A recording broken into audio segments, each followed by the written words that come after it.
آیت الله قزوینی خیانت می کند.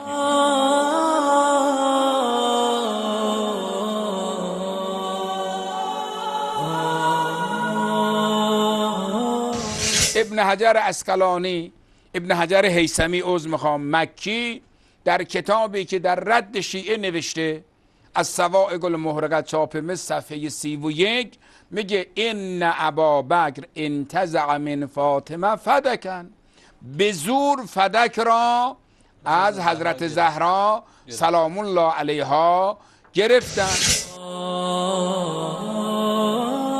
حال ببینید که حقیقت کلام ابن حجر هیثمی رحمه الله در کتاب الصواعق المحرقه علی اهل الرفض و الضلال و الزندقه چیست؟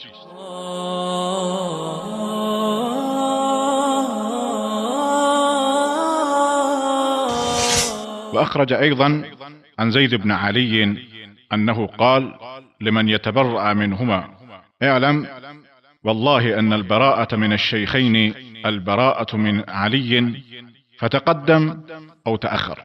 وزيد هذا كان إماما جليلا استشهد في صفر سنة 21 و100، وكان قد خرج وبايعه خلق من الكوفة، وحضر إليه كثير من الشيعة فقالوا له ابرأ عن الشيخين ونحن نبايعك، فأبى، فقالوا إنا نرفضك، فقال اذهبوا فأنتم الرافضة.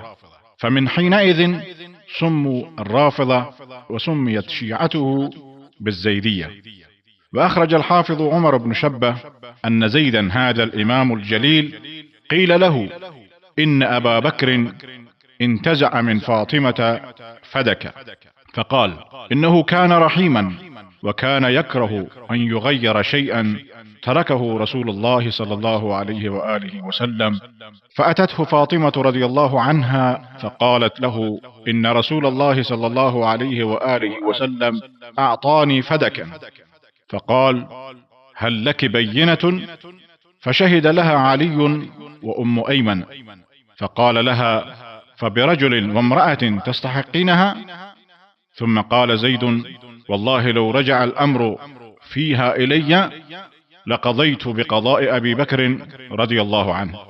الصواعق المحرقة على أهل الرفض والضلال والزندقة، جلد اول صفحه 157. ترجمه این نص رو ملاحظه فرمایید. از زید بن علی فرزند زین العابدین رحمهم الله روایت شده که ایشان به کسی که از آن دو، یعنی ابوبکر و عمر رضی الله عنهما، اعلان براءت میکرد فرمود قسم به الله که براءت جستن از شیخین رضی الله عنهما براءت جستن از علی رضی الله عنه است. و زید امام بزرگواری است که در سال 121 هجری به درجه شهادت رسید و علیه حاکم وقت قیام نمود و هنگامی که مردم کوفه با او بیعت کردند و بسیاری از شیعیان نزد ایشان حاضر شده و گفتند از شیخین اعلام براءت کن تا با شما بیعت کنیم.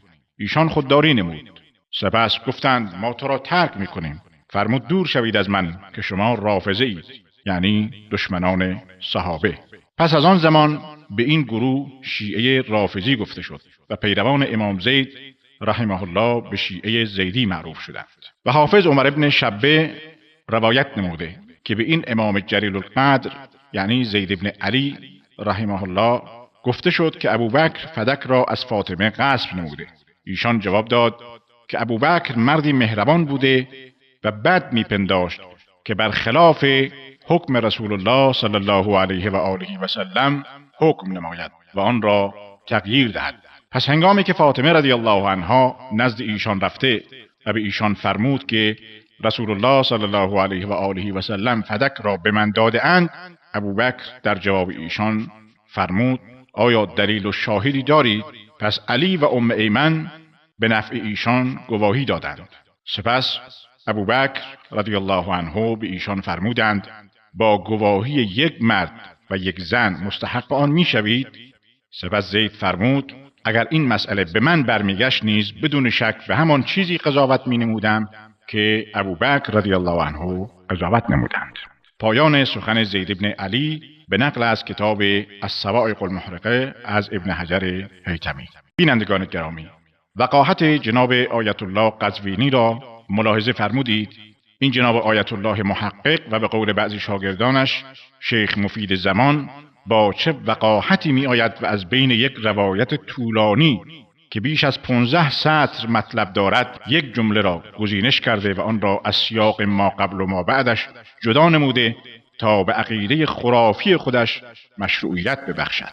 این کار نه تنها خیانت علمی و دروغ و تهمت است که وقاحت و بی‌حیایی جناب آیت الله قزوینی را ثابت می کند و نشان می دهد که ایشان خود را نه تنها به قواعد علمی که حتی به اصول اخلاقی هم پایبند نمی داند و برای اثبات خرافات و مزخرفات بیریشه خود دست به هر دروغ و تهمت و خیانتی می زند. ایشان فکر می کند که میلیون ها بیننده ای که پای شبکه ایشان نشسته اند با عرض پوزش همه خنگ و بی سوادند و چون اغلب مردم با کتاب های عربی آشنایی ندارند ممکن است دروغ و خیانت علمی ایشان هیچگاه شناسایی نشود. ایشان با این کار نه تنها اصول علمی و اخلاقی را زیر پا گذاشته و با دروغ و تهمت و خیانت با خدا و رسول دشمنی کرده که به شعور و شخصیت میلیون ها انسانی که به ایشان به عنوان یک عالم و کارشناس دین نگاه می کنند اهانت کرده است و این کار ایشان تنها یک مورد استثنایی نیست. تقریبا بدون استثناء هیچ سخنرانی از ایشان نیست که در آن چند دروغ و خیانت علمی و تهمت وجود نداشته باشد. ایشان علنا و با قصد و تعمد دروغ میگوید و این دروغ گفتن را ثواب میداند. حال قضاوت را به شما بینندگان گرامی میسپاریم.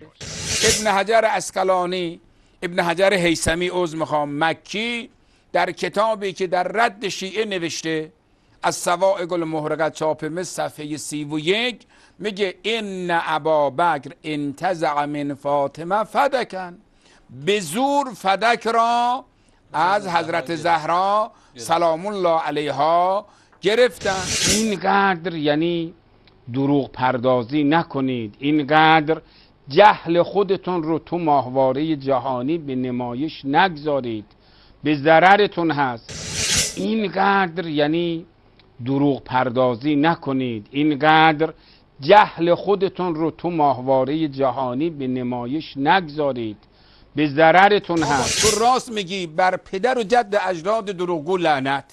بابا تو راست میگی بر پدر و جد اجداد دروغگو لعنت. عجب مردم خدا شاهده که حاضر هستین به رسول خدا صلی الله علیه و آله و سلم تهمت ببندین، جایگاه خود آتش جهنم بسازین، غضب خدا را بر خود شعله‌ور بسازید، جهنمی خودتون بسازید.